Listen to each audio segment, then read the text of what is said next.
We said that all life forms on planet Earth can be infected by viruses. It doesn't matter if they are bacterial, archaeal, or eukaryotic.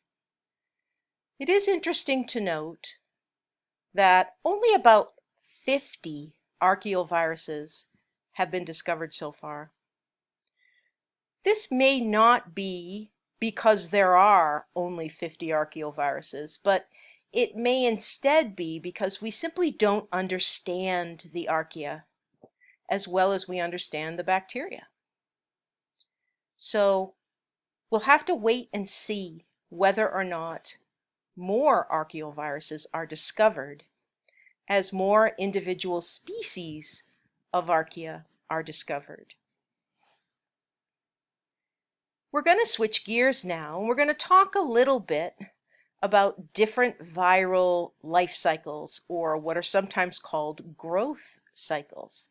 We're going to use bacteriophages as our model organism for this. And that's because bacteriophages can be one of two types when it relates to life cycles or growth cycles. Some bacteriophages are what we call lytic, and others are what we call lysogenic. Now, a lytic life cycle is a life cycle that ends with the newly formed viral particles breaking out of the bacterial host cell. The term we use for this is lysis. So a lytic bacteriophage will lyse or break apart the host cell in order to exit it. And of course, when you lyse or break apart a cell, you kill it as well. The other life cycle that we see in bacteriophages is called the lysogenic cycle. What happens with a lysogenic virus is that it's capable of getting into the host cell and then inserting its genetic material into the host cell DNA. This is the life cycle that the human immunodeficiency virus has, as we talked about in the last video. Some bacteriophages too are lysogenic, and they can insert their DNA into the bacterial host cell and sit quietly there until the time is right for that DNA to come back out, new viral particles to be assembled, and then the virus exits the host cell again by breaking it apart or lysing it. Now, another thing that's good to know in animal viruses is that most of the viral DNA in animal genomes is actually from retroviruses, like human immunodeficiency virus. We refer to this type of viral DNA as ERV DNA. That's endogenous retroviral DNA. Remember, human immunodeficiency virus is not the only retrovirus in animals. There are lots of retroviruses. And if you go into the genome, the DNA of animal species, you will find viral DNA in there from these retroviruses. Sometimes viral DNA from lysogenic viruses comes back out, it's true. But other times, the viral DNA gets inserted and just stays there. It just stays there and it gets passed down from generation to generation. So most of the viral DNA that's inside of animal genomes is this ERV type, this retrovirus type. But there are other lysogenic viruses in animals that are not retroviruses. Just something to know. So when it comes to the bacteriophages, Some of them have a lytic life cycle. Some of them have a lysogenic life cycle that then can return to the lytic type when the time is right. Now, when we talk about eukaryotes, we see a little bit more variety in what's happening with regards to viruses. Viruses can get out of eukaryotic cells one of several ways. Yes, they can also break out of cells. Those would be lytic or lysogenic to lytic life cycles. But eukaryotic viruses, some of them, can also exit the host cell without killing it. For example, there are some eukaryotic viruses that exit the cell through a process called budding. And there's another group of eukaryotic viruses that exit the cell through a true exocytosis. The difference between budding and exocytosis is whether or not you're following a natural cellular pathway. The budding pathway is not a natural cellular pathway. What happens is the viral particle buds out of the host cell. It pushes its way out of the host cell, wrapping itself in a piece of the host cell membrane. But what's left of the host cell membrane just joins itself back together. It just heals itself. So the host cell doesn't die. Viruses that use true exocytosis to get out of a host cell are hijacking a natural cellular pathway. They're hijacking this natural pathway of exocytosis that cells use to excrete things. While the cell would normally be excreting perhaps some kind of a chemical or some kind of a waste product, the viruses can also sort of hop into that process, and they will be excreted along the way. So, to summarize, the bacteriophages, viruses that infect bacterial cells, can either have a lytic life cycle, or they can have a lysogenic life cycle that will then revert to a lytic cycle at some point in the life of the bacterial cell. Eukaryotic viruses are different. Eukaryotic viruses can have a lytic-like life cycle or a lysogenic to lytic life cycle, similar to the phages. But they can also have a budding life cycle or a life cycle that uses exocytosis. On this slide, we see a drawing of the three life cycles that eukaryotic viruses use. The lytic cycle, or the lysogenic to lytic cycle, always involves, at some point, the viral particle breaking out of the cell. And of course, by breaking through the membrane like this, the cell is killed in the process. Other eukaryotic viruses, especially animal viruses, can have either budding or exocytosis as their means of exiting the host cell. The budding process involves the viral particle pushing up on the host cell membrane until it basically pops out, wrapped in a piece of membrane. The remaining host cell membrane will actually seal itself, and the cell will survive. Exocytosis is a little bit different. Exocytosis is always happening in eukaryotic cells. So cavities, vesicles are being sent to the membrane where they secrete or excrete material to the outside. Viruses can kind of jump in to that natural cellular process and get themselves sent to the outside as well. I want to talk for just a minute about an example of a virus in humans that uses the lysogenic to lytic pathway or life cycle. This is a herpes virus that we more commonly call varicella or chickenpox.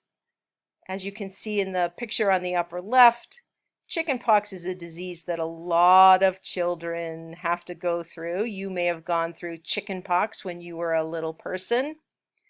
Like the name suggests, this is a pox type of virus. It creates these vesicles all over the surface of the skin.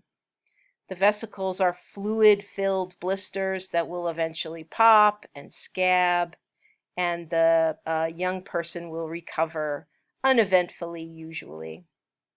What makes this virus an interesting example for us is that even though this child will recover and will stop showing these signs and symptoms of chickenpox, what's happening inside of his cells is that the herpes virus or the varicella virus DNA is being inserted into his cellular DNA. So that is a lysogenic pathway, a lysogenic growth cycle. This child will grow up and will never know in any way that he's carrying this viral DNA inside of his cells. This child may in fact live his whole life and die while that viral DNA is still inside his cells. But there's another thing that could happen in his lifetime, and that is this. There is a disease that occurs later in life, usually after the age of 50, called shingles. And what shingles is, first of all, a very painful, very wet, sticky, exudative rash that occurs when the virus that came in as chickenpox comes back out of the host cells. Not everyone who goes through chickenpox as a child will experience this, but what's happening is this lysogenic growth cycle is reverting back to a lytic cycle. The viral DNA is coming back out of the cells, exiting the cells, and causing this just horrific rash. People who go through shingles will tell you it's one of the most miserable experiences of their life. It's a very painful rash, not the itchy rash that we associate with chickenpox. So the virus comes back out, the DNA comes back out, the viral particles reassemble, and we see a return to a lytic growth cycle. It doesn't happen in all adults who had chickenpox as children. It only happens in a certain number of them. The thing that we have learned is why this happens in some people. The host goes through some kind of stress that triggers the virus to revert to a lytic cycle. So this is involving the host, not the virus. The host is experiencing some kind of physical stress. So I'm not talking about emotional stress here. I'm talking about another disease process, perhaps. Maybe some chronic disease like rheumatoid arthritis or ulcerative colitis. Some other process in the body that is causing this physical stress. That somehow chemically signals the viral DNA to exit, the viral particles to reassemble, and the lytic growth cycle to come back. The virus leaves the host cells, and this poor person goes through shingles. On these next two slides, we'll look at a drawing of the lytic versus the lysogenic growth cycles for certain types of viruses, for bacteriophages and certain eukaryotic viruses. Let's start with the lytic growth cycle. Remember, if we talk about bacterial cells, the type of virus that's going to infect a bacterial cell is a bacteriophage. The first thing that has to happen is that this phage has to bind to the surface of the bacterial cell so that it can gain entry. This is referred to as attachment.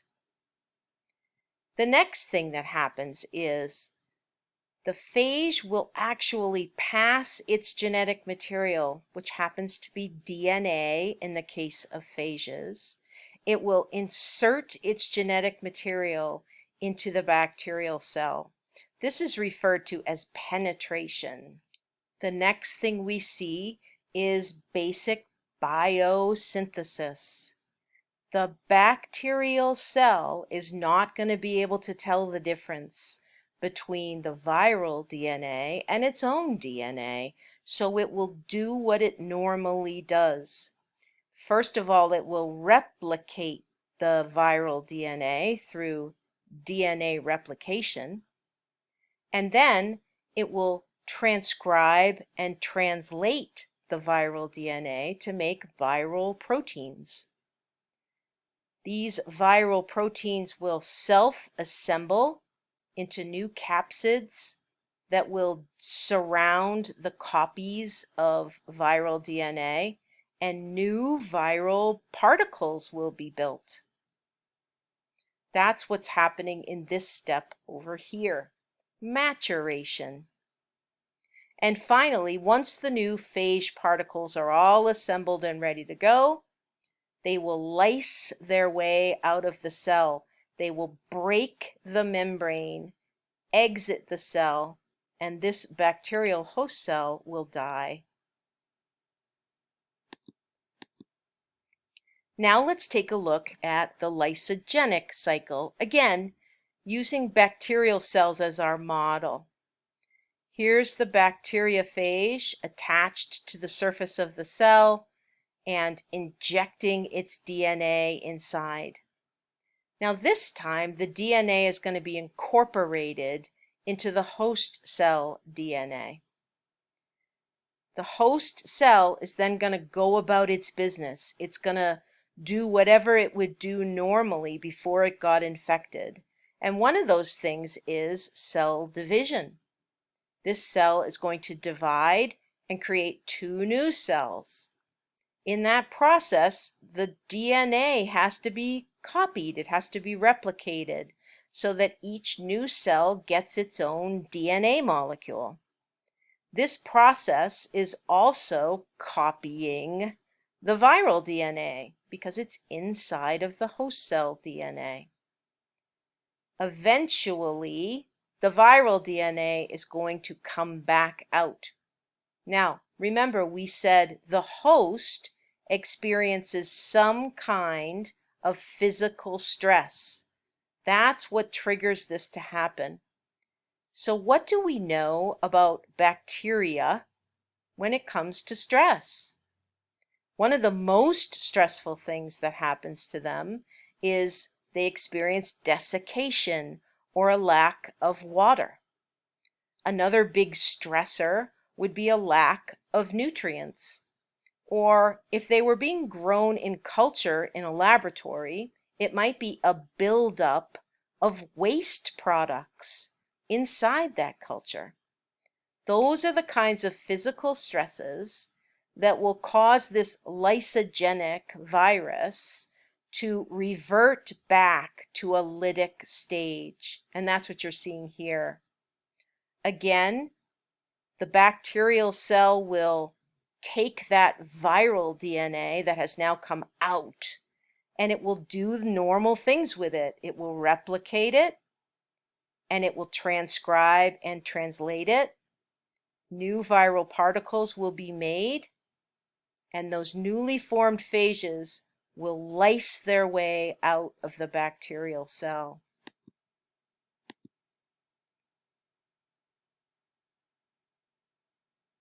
So when it comes to prokaryotic viruses, bacteria and archaea, the exiting is always through lysis. It doesn't matter if the virus is purely in a lytic growth cycle or if it goes through a lysogenic cycle and then to a lytic cycle. It doesn't matter. The end is always lysis, and the prokaryotic cell dies. It's very different for eukaryotic cells. Yes, there are eukaryotic viruses that use a lytic or a lysogenic cycle, and that's going to end up killing the cell. The herpes virus that causes chickenpox is the one we used as an example. There are other lytic lysogenic viruses in eukaryotes as well. But remember, some eukaryotic viruses can exit the cell without killing it. Those are the ones that are using either budding or exocytosis.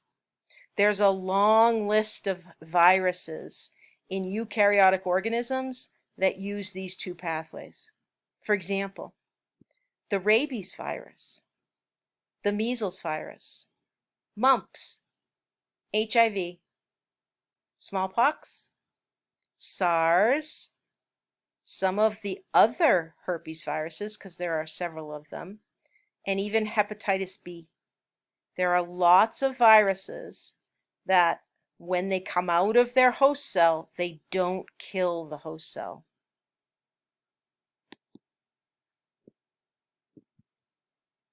Lysogenic viruses are establishing this really odd, really long-term relationship with the host cell. It's kind of fascinating.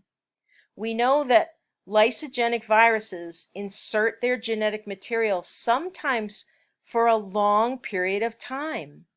Remember, when it comes to the human immunodeficiency virus, we're talking about up to 10 years of time. And with the chickenpox virus, it can be even longer. The viral material, genetic material, as it sits inside the host cell DNA, is getting replicated every time that host cell divides. That means that those viral genes are being passed on through generations of that host cell. They don't come back out. Those viral pieces of DNA do not come back out until the host experiences some kind of physical stress. Physical stress. Some lysogenic viruses will just never leave. In other words, they will die when the host cell dies. Living cells have DNA molecules that are positively littered with lysogenic viral DNA, and humans are no exception. Our genome is full of bits and pieces of viral DNA that has been picked up over millions and millions of years. In fact, we now know that up to 8 to 9% of all of our DNA was originally viral. It came from viral particles.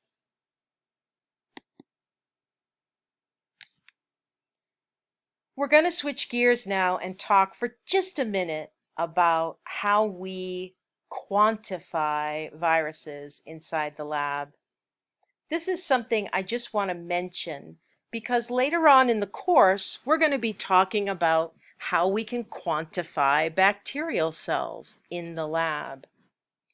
The big difference between growing viruses in the lab and growing bacteria in the lab is that the viruses can't be grown all by themselves. Viruses are not living things. So instead, we have to grow the host cells in the lab and then infect them with viral particles. And really, what we're going to quantify is when those viral particles leave the host cell. And of course, in the case of bacterial host cells, that will be when the viruses lyse the bacterial cell, kill it, and come back out. Now, a lot of times when we are growing things in the laboratory, we're using these plates, these Petri dish plates that have some kind of a agar-based material in the bottom of them. When we want to grow bacteriophages in the lab, and that's something that happens quite a lot in virology labs and bacteriology labs, what we're going to do is spread this plate with bacterial cells, and we're going to allow them to grow all over the surface of the plate. We then infect those cells with the virus that we're interested in, and we let nature take its course. We're not going to be able to count the actual viral particles, but instead we can count these little areas, these little clear areas on the plate that we call plaques. These are places where the bacterial cells have been killed because viral particles have entered the cell, been replicated by the cell, and then exited the cell and killed it. So everywhere you see a little clear circle, that's a place where the cells, the bacterial cells, are gone because the viruses inside have killed it. We count up these plaques, and it gives us an indirect measure of how many viral particles we were dealing with. These viral plaque assays, as they're called, give us a number that we call a plaque forming unit, or a PFU. And PFUs are counted up per ml of original starting sample material. Remember, this is what we refer to as an indirect measurement. We are not actually counting viral particles. We're counting those little clear zones, and we're using that as a way to extrapolate and try to figure out mathematically the amount of virus we were dealing with in the original sample. It's really hard to grow virus in a lab. Very, very difficult. You have to first grow host cells, and then you have to infect those host cells. And it turns out that depending on whether you're trying to infect bacterial host cells or eukaryotic host cells, your ability to infect them is going to really vary. The PFU, for example, is always going to be lower than the actual viral particle count would be. In other words, if you see one viral plaque on the plate, it could be that one viral particle got into that one bacterial cell and killed it. Or it could be that multiple viral particles got into that one cell and killed it. So PFU is always lower than the actual number of viral particles that are in our sample. Viruses vary a lot in their efficiency of infection. In other words, sometimes when we grow up the host cells and we try to infect them with a virus, we don't get many cells infected. It turns out that some viruses are just better. They are just better at infecting cells than other viruses are. Just as a note of interest, when you compare, for example, in humans, the norovirus with the influenza virus, the norovirus is much better at causing infection. If you ingest as few as tens of numbers of norovirus particles, so say 10 or 20 or 40, you're going to come down with norovirus infection. When it comes to influenza, you've got to take in thousands of influenza particles in order to come down with influenza. So it just turns out that some viruses are better at getting into cells than others. The point of this, though, is that sometimes we do need to quantify viruses in the diagnostic laboratory. We refer to this as figuring out the titer, the viral titer inside the host organism.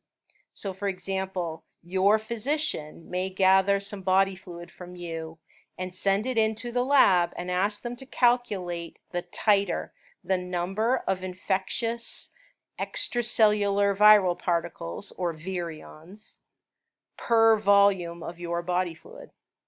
And that will help them to determine whether or not you are likely sick with that virus.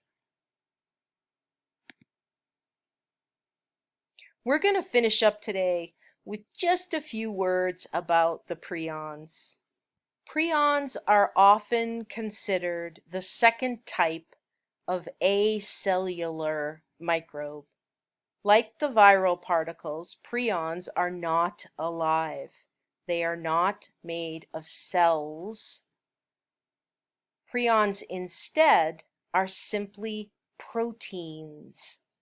They are proteins that are misfolded. Remember, we said that all protein is made out of long chains of amino acids that are bound together and then fold up into complex three-dimensional structures. The structure of a protein, the three-dimensional shape of a protein, is going to determine its function. And cells take a lot of time and a lot of energy making sure that each and every protein that is produced in the cell gets correctly folded so that it can do the job that it was intended to do. There are even systems inside of cells that can detect misfolded proteins, that can take them apart and try to fold them correctly. Any protein that persists as a misfolded protein can also be destroyed by living cells because misfolded proteins are dangerous to a cell. They may do something that they were not intended to do. What makes the prions so frightening is that not only are they just misfolded proteins, but they can trigger nearby, normally folded versions of the protein to become misfolded. In other words, prions can essentially spread. Now, what these misfolded prion proteins do is kill cells slowly over time. Prions cause what are called encephalopathies. That's a big word that basically means brain dysfunction, brain destruction. Prions literally create holes in brain tissue. So the other term you'll hear associated with them is spongiform. They make the brain tissue turn into something that looks like a sponge underneath the microscope. It literally has empty holes in it. This loss of brain tissue causes a slow and very miserable death for the animal that is affected by the prion. Another frightening aspect of prion disease is that it is transmissible. In other words, it can be spread from one individual to another. I mentioned mad cow disease earlier. The scientific name for mad cow disease is BSE, which stands for bovine spongiform encephalopathy. Mad cow disease tends to break out when cows are fed material that's been collected from other cows. We don't do it anymore in this country or in other parts of the world, but there was a time when, for example, cows would be fed bone meal or other types of animal products that were produced from other cows. And the bovine form of the prion disease was passed from one cow to another. This has also been shown to happen in people. There's a disease called Kuru, which was first discovered in the middle part of the 20th century when an explorer basically, discovered an indigenous tribe on an island that had a custom of eating the brain tissue of their dead relatives. So when a family member passed away, it was their religious custom to remove the brain and for the surviving family members to consume it as a way to hold on to the spirit of the deceased. Unfortunately, that also passed along prion disease to the people that participated. This transmissibility of prions makes them especially difficult to control. We've seen, for example, that prions can be passed across species. So if you and I were to consume tissue from a cow that had mad cow disease, we could catch the prion from the cow tissue. It's very scary. This is a very unusual circumstance because there is no host specificity here. Another thing that is problematic with prion disease is the fact that we don't really know how to get rid of prions the way we can get rid of infectious types of microbial cells. The kinds of things that we do to disinfect, including things like the use of chemicals, the use of radiation, those things don't always destroy prions. Remember, all prions are tiny pieces of misfolded protein. There's so much concern now about prions and passing prions along that many times the surgical instruments that are used to touch brain tissue inside of humans are used only once and then discarded.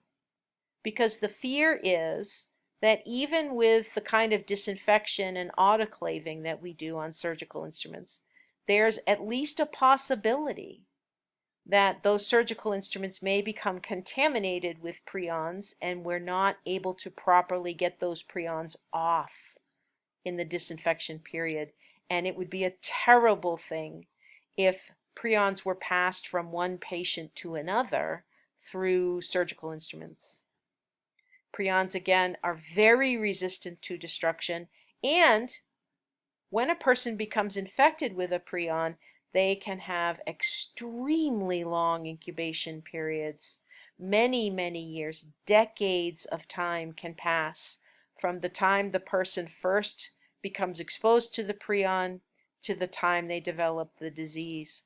The only good news about prions and prion diseases is that they are extremely rare. Now that we understand how prions are passed from one animal to another, we have taken many different types of steps to stop that from happening. We no longer feed our farm animals with the body tissues of other farm animals, and we take many different steps to help prevent transmissibility to humans. This last slide in this lecture topic shows us a drawing of a prion over here on the left and a tissue sample from a person who has a spongiform encephalopathy. Over here on the left, you've got these strange looking squiggly drawings that represent a prion, specifically the prion that causes mad cow disease. Right here, this is the way the protein should fold. So what you're looking at in the yellow string here is that chain of amino acids. And everywhere you see the green helix, that's just showing us that the amino acid chain is forming a helix, or it's forming what we call a sheet, where the blue arrows are. It's folding up. It's creating a unique three-dimensional structure. What you can see over here on the right is the misfolded version of the same protein. This is the way it should look. This is the way it looks when it misfolds. This is the prion that causes mad cow disease. Over here, this is the brain of someone who died of prion disease. Everywhere that you see a dark purple circle, that's a nucleus. We're looking at nervous tissue, and we're looking at a lot of white space here. Everywhere that you see the pink and the little purple circles, that's normal tissue. This whole slide should be pink and purple. And instead, we see these big white holes all the way throughout the tissue. These are literally spaces. They are holes, just like you would find in a sponge. This person is missing a lot of cells that used to be present here. This is what prion disease looks like under the microscope.